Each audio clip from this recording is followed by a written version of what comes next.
Another episode of Kicking It with Coach Red, where we bring you all the news, stories, takes, and opinions about your favorite teams from the Pacific North, fresh from the good to the bad to the Mariners.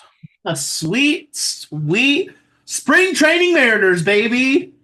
I was gonna bring up something that maybe the Mariners have more depth than the Dodgers since they spanked them the other day, but then the Mariners have also lost to some teams. Welcome to spring training. Gets wacky and wild, and the one thing that spring training does, especially early on, is you get to see a glimpse of some of these younger guys going up against sometimes major league competition, usually a lot of minor league competition because you're kind of easing guys into the season, but wanting to get them reps. So that's what we're going to be talking about today is some of the youngsters coming up on the farm. We've done this in the past. We've got a few different names to talk about, some of the same, but it's something that gets you excited for the future with the Mariners being mainly stagnant in the off season, especially on the hitters market. We're going to be touching base on more hitters than pitchers, but there's a good sprinkle of everything in here. But before we do that, why don't I tell you a little bit about us? If you're looking for a guy who is in nice and sunny Seattle for a balmy 60, spring has sprung, and I was getting ready to go tanning today almost to get this pale ginger skin nice and summer ready. And if you're looking for someone like that, you're looking for a guy like me, your boy Coach Red. You can find me on X at the real Coach Red, on Instagram at the real underscore Coach Red, TikTok at the real Coach Red. Also, find the show over on YouTube. Search Kicking It with Coach Red. Like, subscribe, hit the bell notifications, and leave a comment or two. And if you're looking for a guy that has a lot of comparison to the first person we're going to talk about by one attribute only, you'll have to wait. It's a surprise tease. But before we get there, why don't we introduce you to Kane? Sure. I've also never seen you tan a day in my life, so that was funny. Yeah, I'm Kane. You can find me over on Twitter, K2406, TikTok, Kane0624. Also follow the show's socials over on Twitter and Instagram at Coach Red Pod. Pause. Do it, freaking do it. Tan is a relative term for redheads, so It's either white or red. no, it can get tanner.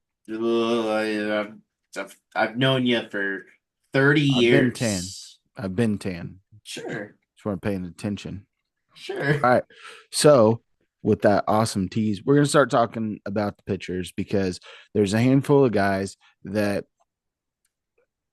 did some stuff last year that made them intriguing and are kind of the hot young group of prospects. You know, you've graduated the likes of Wu and Miller and even Troy Taylor. Troy Taylor was a guy that, you know, one of the guys we're going to be talking about. They envisioned Troy Taylor's spot going to this guy. It didn't work out that way and it ended up going to Troy Taylor, who is going to be on the opening day roster. Sounds like he's back on track. But the first guy I want to talk about is a lefty, Brandon Garcia. That's what Kane and Yeah. this guy have in common. They're both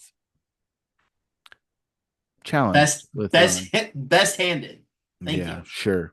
Thank you. Um, Brandon Garcia, it is a guy starter in the minors, was pitching up to double A last year.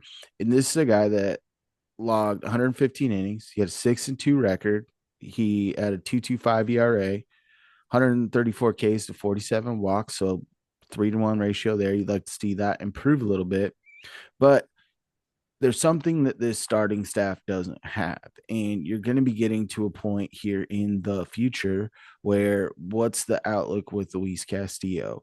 Are you going to be able to extend George and or Logan Gilbert? I saw a little blurb today where Logan Gilbert was talking to reporters and he said that they've had talks about an extension, but also he kind of wants to see what his worth is in free agency, but also loves Seattle. So it's tough to gauge some of that stuff, right? So you could be looking at some point, if these guys in the minors continue to progress, that you might be willing to deal one of these frontline starters down the road to augment in other areas where you're weaker. I don't advocate for it because a starting staff is the toughest thing to come by in the Yes. majors, but the Mariners do need to supplement offensively. But Brand Garcia, he sits there, he throws a little bit more from the side. He kind of comes at you with a little bit more of an angle. He sits 94 to 96 on a fastball and has very heavy sweeper slider that is super tough for lefties in the box to hit. One thing that the Mariners do not have in their starting rotation, even if you want to extend that to Emerson Hancock as your sixth guy, all of them are right-handed.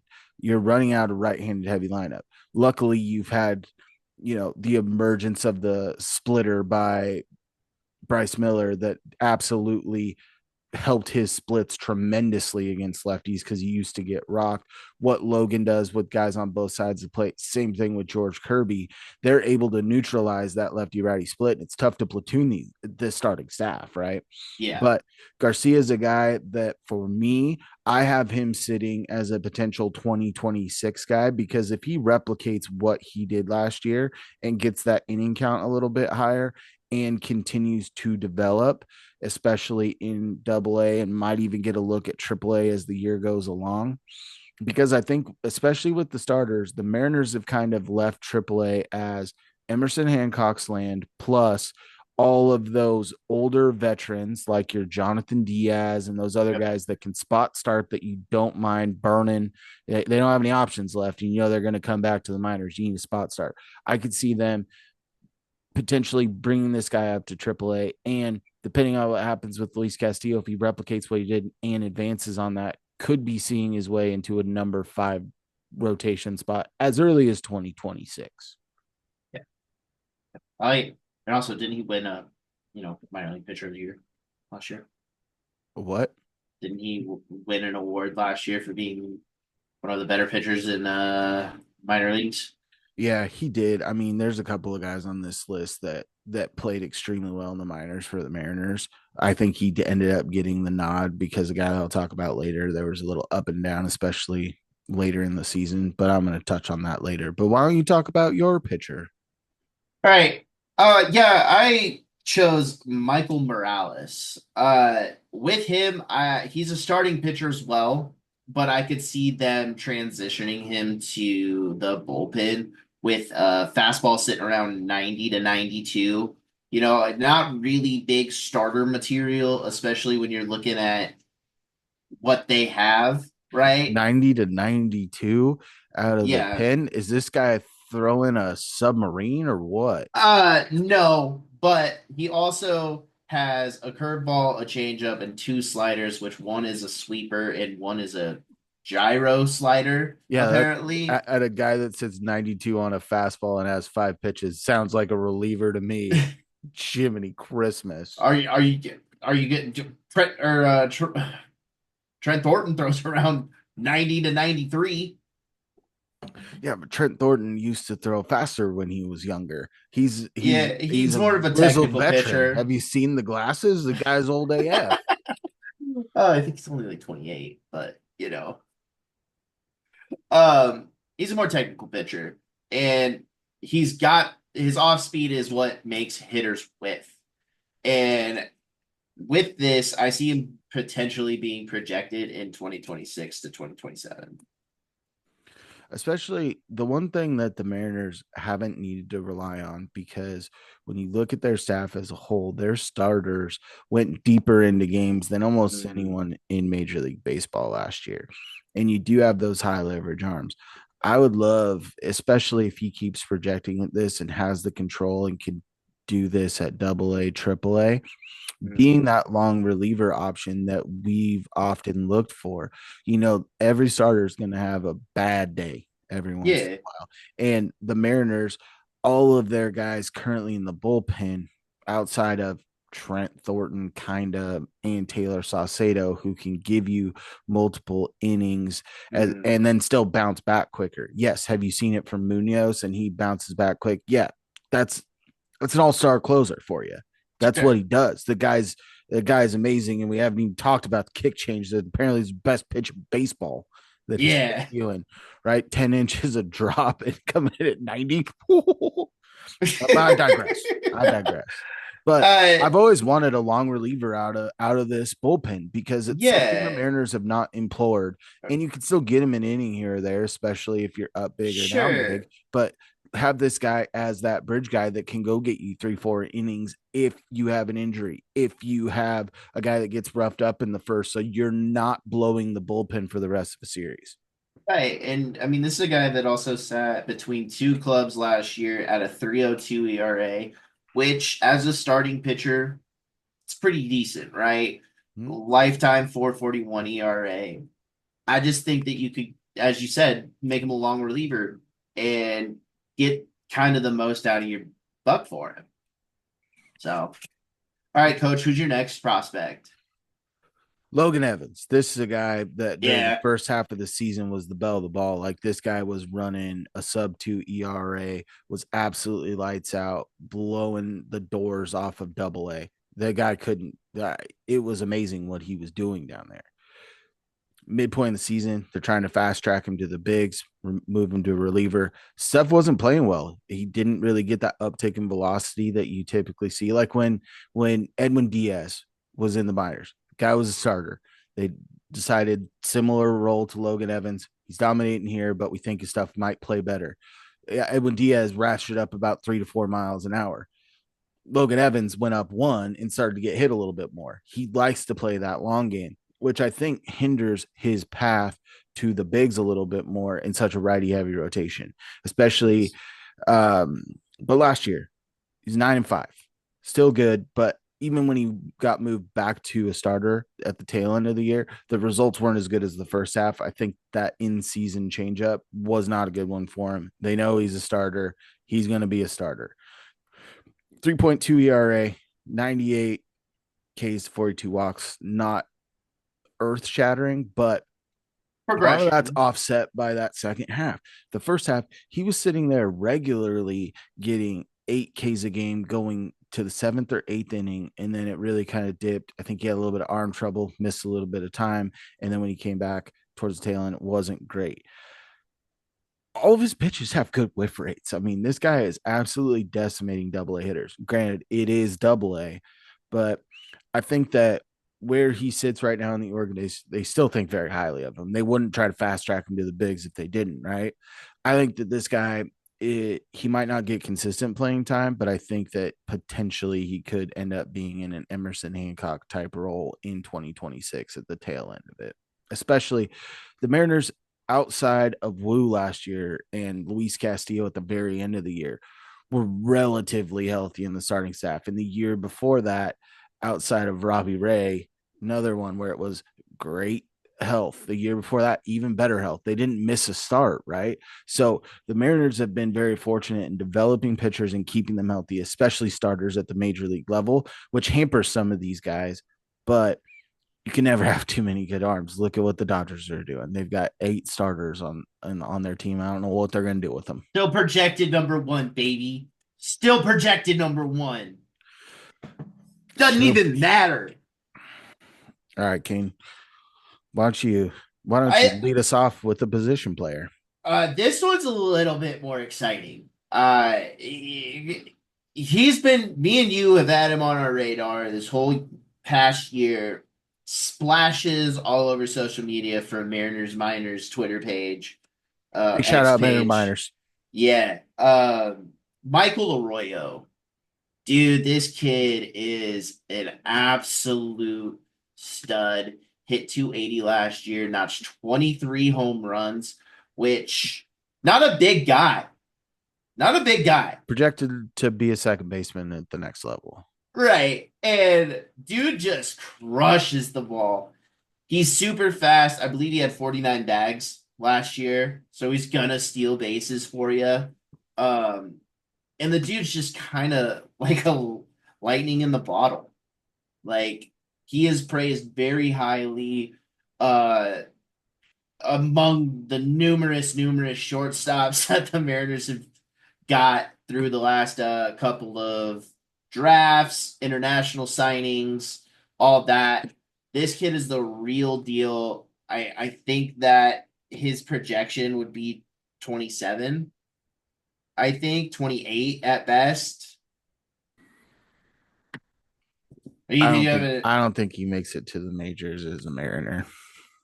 you think he's a trade I piece? I think he rockets up because, as you were saying, with some other guys that we're going to be talking about later, and you look at where the Mariners are sitting right now with Ryan Bliss, who's an intriguing prospect coming in the spring, and DePoto's even said we hope that Ryan Bliss runs away with the second base job. We don't want to play Dylan Moore there 50% of the season. He's most effective in moving all around the field, and you can see that when he got consistent playing time at multiple positions, played a lot of shortstop with JP being out, played some second base with Polanco being out, where he wasn't able to move around and be that guy. And that's where he fits best. And that's usually when he gets hot. I think most guys like consistency. I feel like Dylan Moore is chaos man. He's a chaos man, and I love it. I'm here for it. You never know what you're going to get. It's like a box of chocolates. Sure. But I think that where you sit with the Royo is you have enough higher profile guys. Where could he surpass him? Sure, but one of the guys we're going to talk about later, DePoto's saying like, well, if he has a good spring, he might make the team out of camp.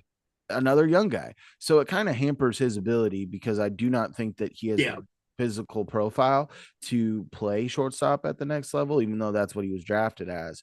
Mm. Um, but it's the guy that could end up being a key piece and a big deal for me. And Yeah, I mean especially if he's guys go as they're projected, which we're talking about minor leaguers, it doesn't yeah, happen. and he's the key piece of the trade. I mean, he's just that good.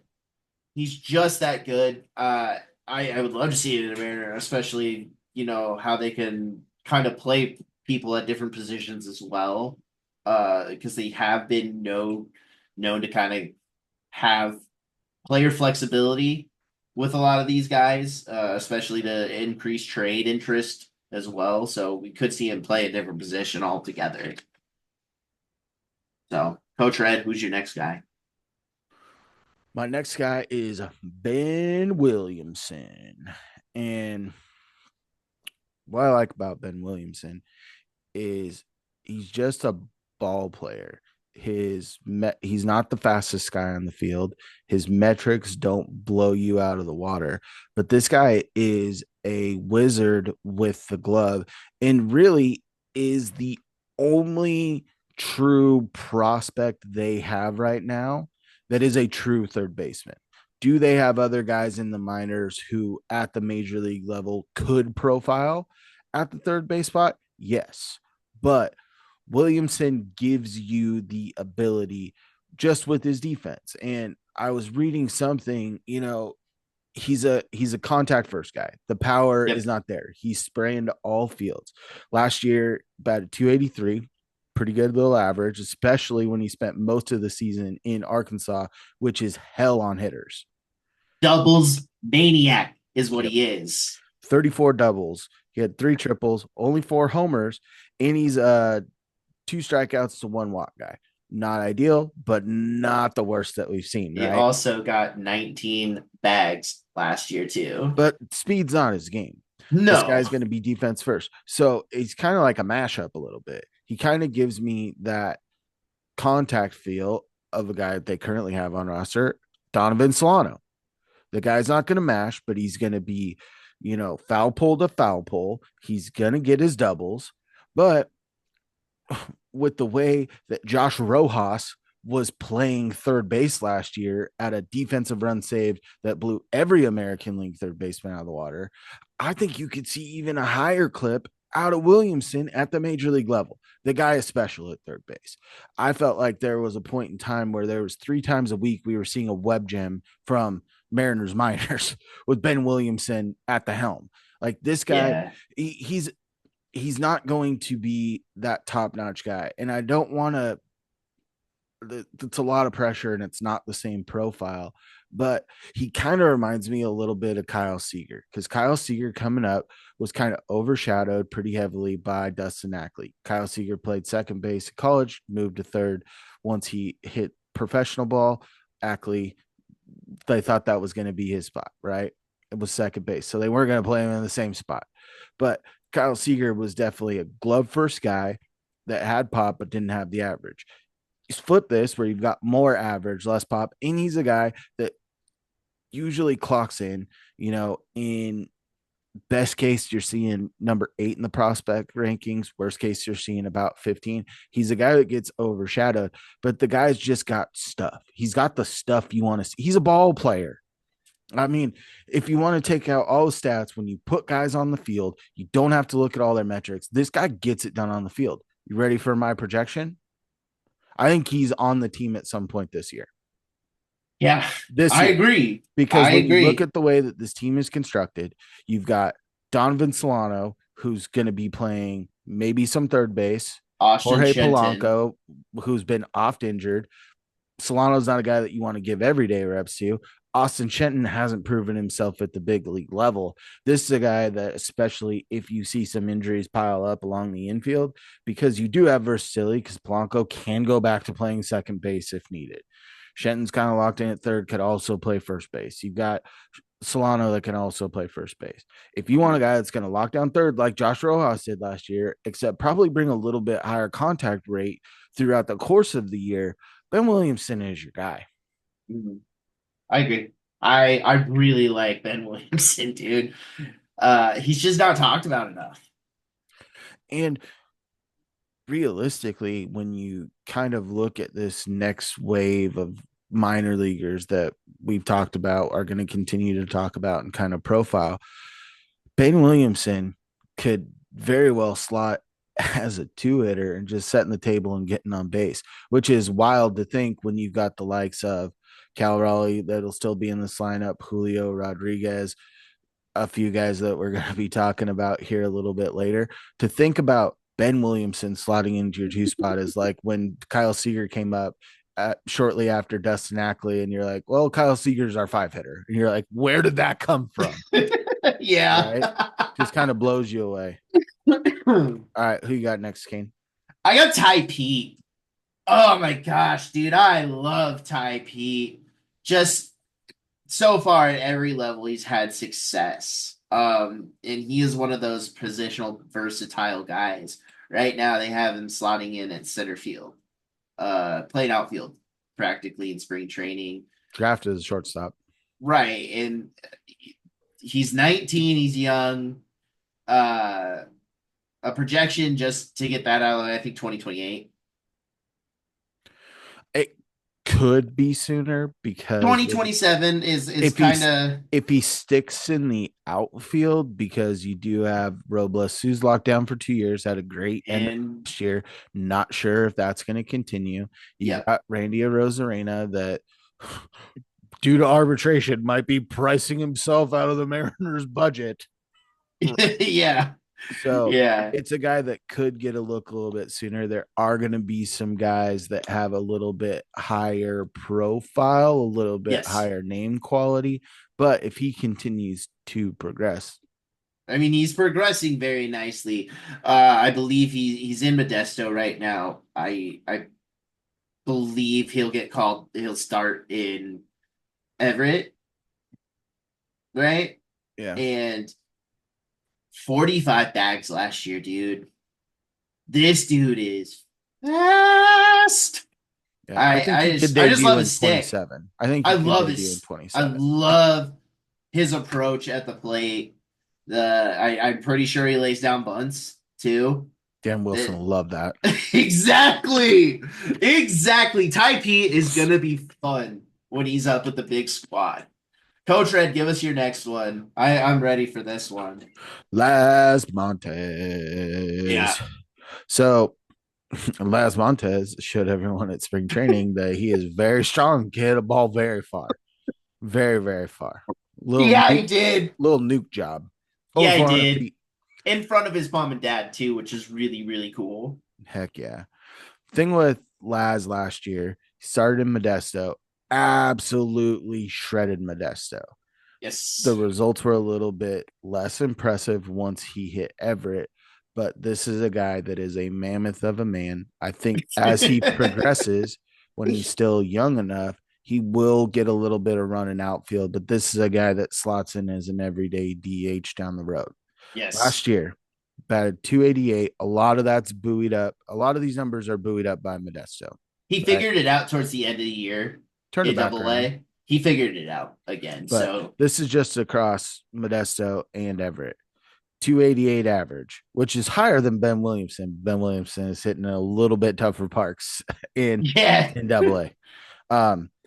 21 dingers, two triples, 21 doubles. Uh, he had 128 Ks, but if you include the times he walked and was intentionally walked, that clocked in at 82. So this is a guy who's OBP. He's going to be an OBP monster, right? Because he's going to hit for power. The average is there right now. It did dip a little bit. I think he was sitting in Everett at about 240 ish, maybe a Probably little bit so. lower.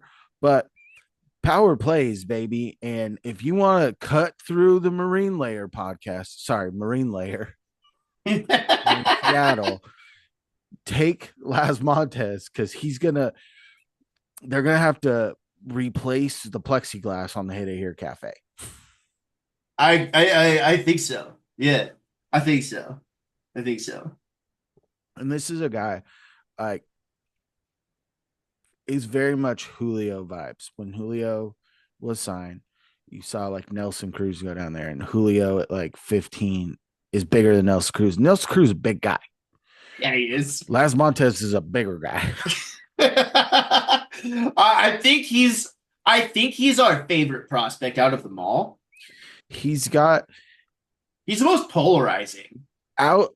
He definitely is the most polarizing. I don't know if I'd classify him as my favorite prospect, even though I have said I'm planning on going to Everett to watch games just to see him play. But that's why I think why people are so polarized about him because he's a little boomer busty at times, Mhm. right? But his ability makes for must see baseball. Yes. His ability to absolutely smash a ball.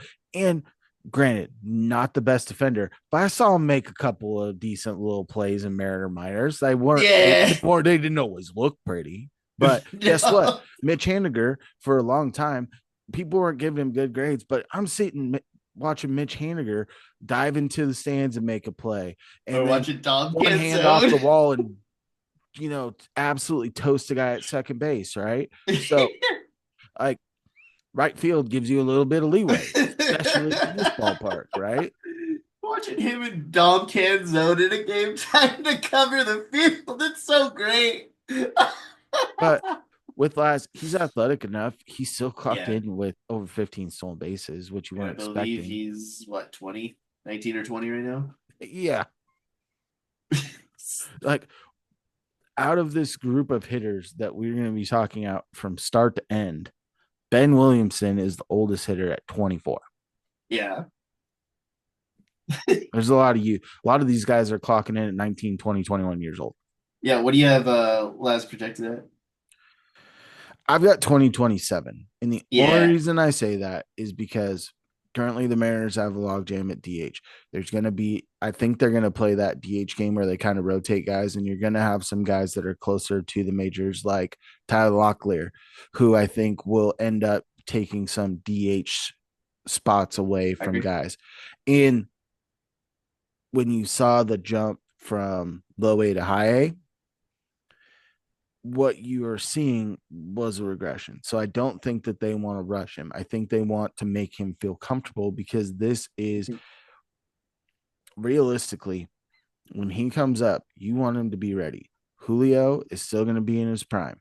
Cal's going to still be in his prime.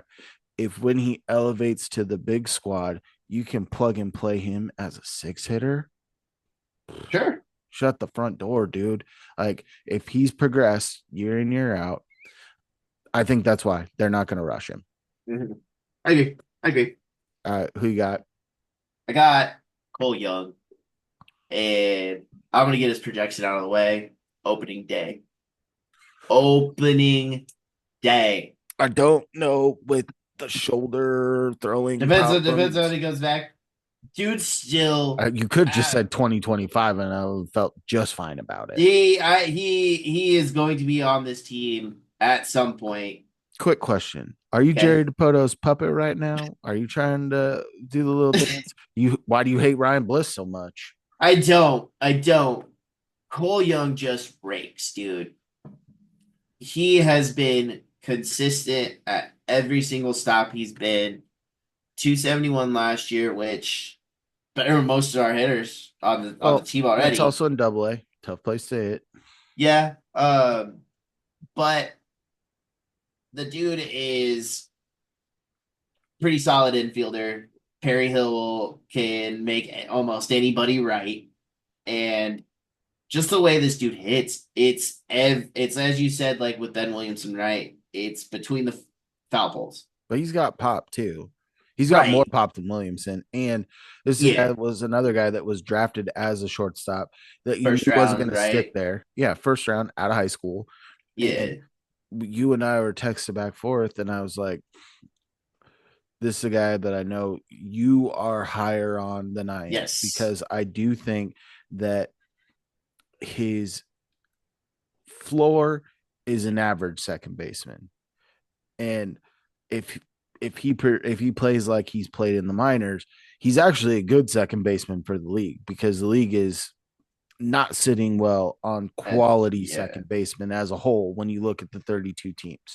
Like There's like second base, five. one of the weakest overall position groups in all of Major League Baseball. It's like that and Yes. catcher are jockeying for who has the worst total aura around them, Mhm. right? Right. But with Cole Young, it's just the stick is what you got him for, right?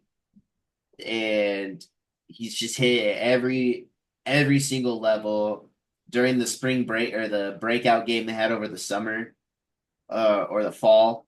They had all the a rookie showcase kind of game, and Cole Young went out there and absolutely raked. He was kind of the star of the show. He's been on the rise for Mariners stock all last year, and barring any injuries, the dude just absolutely comes to work every day and does his job. Like Cole Well, Young is just amazing for this team. the other thing with Cole Young is he did miss some time earlier in his career, freak Mhm. injury, right? But to see him progress, yes, I do think that is that he's on this team. I don't know if he makes opening day because it's kind of that thing, especially with hitters. You've seen the Mariners sometimes rush, right? Mhm. Julio is an exception. Even when Cal came up, he had to do some get sent back down, make some tweaks, and has been a stalwart ever since. But when you True. look at previous guys that they kind of jettisoned up, it didn't make for long careers. Mike Zanino, Dustin Ackley, Yeah, Tyler Locklear at two and Zanino also played for three different big league squads, and I believe he's in the league for 10 years. And he was an average catcher, great defensive catcher, average hitting catcher. below average hitting. Me and my very good friend every year we'd be like, dude, Mike Zanino, he's gonna clock in, he's gonna bat 250, he's gonna hit 35 dingers, he's gonna be 100 RBIs, he's gonna have that staff dialed in every year. Like, if he could just hit 245, and then every year it's like, if he could just hit 210, if he could hit 210 with 15 dingers and still do what he does, then and 75 RBIs, then we're good. It's like we just kept lowering the bar every year. Hey man, he had a job for at least a starting catcher for 10 years. So Great. Look at catchers in the league. How many of them can rake? When you look at the top 10 catchers, when you get yeah, to the bottom, it's not great. Martin Maldonado, who's like a career 180 catcher with plus defense, has caught more years than Mike Zanino. So yeah, that's true. let's let's not talk about longevity with catchers. Sure. All right. Well, coach, let's get to our number one prospect on the list. Who you got? Number one in your hearts and number one across about everyone's board, and it's Colt Emerson. Yeah. Colt Emerson, I'm going to say his stats and then I'm going to break it down a little bit. 263 average last year, a little bit lower than you'd like to see, especially in the minors. Only 4 homers, 1 triple, but 17 doubles. So where that clocks in is it's half of Williamson. It's almost where Laz was.